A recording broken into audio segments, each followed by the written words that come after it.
dirais que le fait le plus marquant, ça a été le début de la MCC en fait. C'est une phase assez avancée de la formation, mais c'est là où on concrétise finalement tout ce qu'on a appris dans les phases précédentes. Toute la rigueur qu'on a appris lors du CPL, d'abord monomoteur, après vol aux instruments, bimoteur, tout ça, ça devient enfin un socle auquel on peut travailler avec un autre équipage, avec un équipage en quelque sorte, pour vraiment faire avancer la mission, on va dire, qui peut être commerciale, cargo, toutes sortes. La première compagnie, ça a été EasyJet pour moi. J'ai été basé à Genève pendant 4 ans. Je faisais une sélection un petit peu particulière où on pouvait postuler, il fallait un profil très particulier. C'était un petit peu un one-shot, on va dire. Et du coup, ils ont essayé de regarder ce que valait notre profil de pilote, donc jeune, juste sorti de qualification, mais qualification licence CPL, IRM, CC, et sans QT.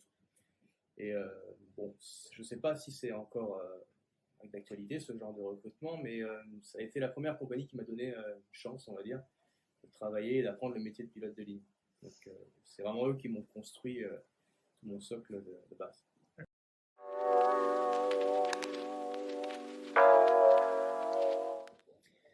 Je dirais que le CPLIR, ça va être une évaluation technique de nos performances de pilote, de notre personnalité de pilote.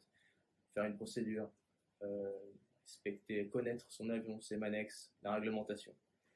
En ligne, il y a d'autres compétences qui vont s'ajouter à ça, ce qu'on appelle les compétences non techniques, communication, travail en équipage. Donc ça, c'est être un bon copilote, comment apprendre à devenir un bon commandant de bord, se positionner, savoir parler, savoir proposer les choses de la bonne manière. Et justement, c'est ce travail qu'il faut faire lorsqu'on arrive en compagnie, c'est travailler ces compétences un peu non techniques sur tout ce qui est c'est vraiment basé sur les interactions sociales, mais dans un univers d'aviation, donc de rigueur et de travail.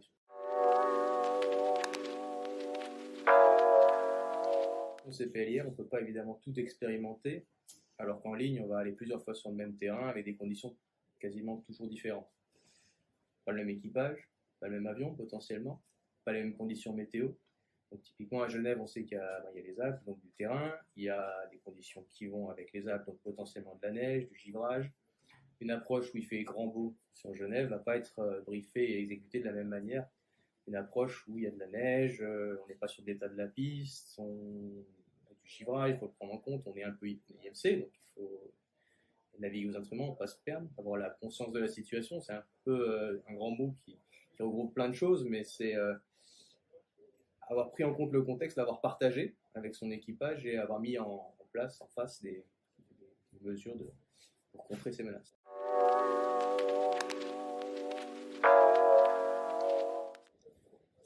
C'est vraiment un savoir-être plutôt qu'un savoir-faire, en fait. C'est-à-dire que c'est un comportement à avoir, une attitude.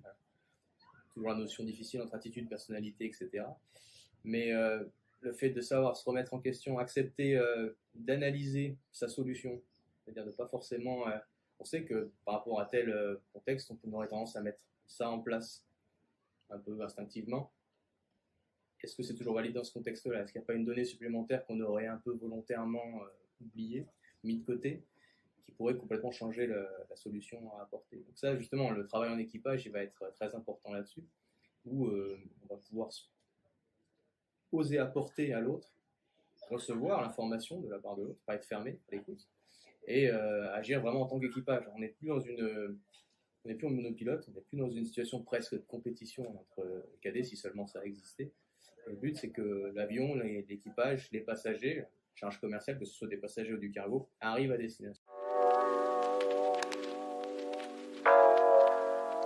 Mais l'anglais, c'est essentiel. Toutes les formations sont en anglais, les manuels sont en anglais, l'ATC est en anglais.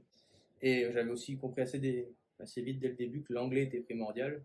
Donc sans aller faire de l'anglais aéronautique, j'étais souvent parti à l'étranger, dans des séjours où j'étais hébergé chez l'habitant avec des cours d'anglais entre étrangers à l'étranger pour travailler cet anglais et progresser. Ça, c'est essentiel. Ça compte presque 2 fois plus que tout le reste.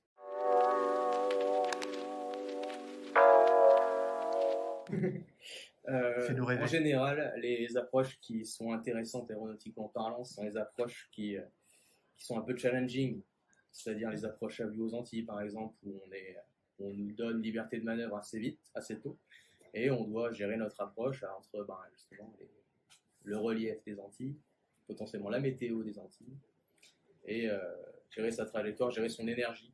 Ça, c'est alors autant sur tout ce qui est CP, MEP, l'énergie.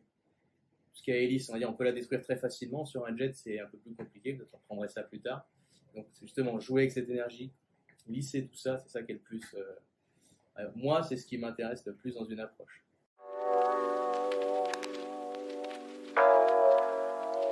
Rien à voir avec ça, ce serait plutôt tout ce qui est île, donc, soit Réunion, soit Tahiti, évidemment. C'est magnifique quand on arrive sur place, avec les mêmes conditions. C'est plus direct, mais ça reste l'esprit. Bon, merci Rémi pour le temps que tu nous as consacré. Et puis, j'espère que ton témoignage motivera tous nos élèves. J'en suis convaincu. Merci encore. Un plaisir, faut insister, persévérer.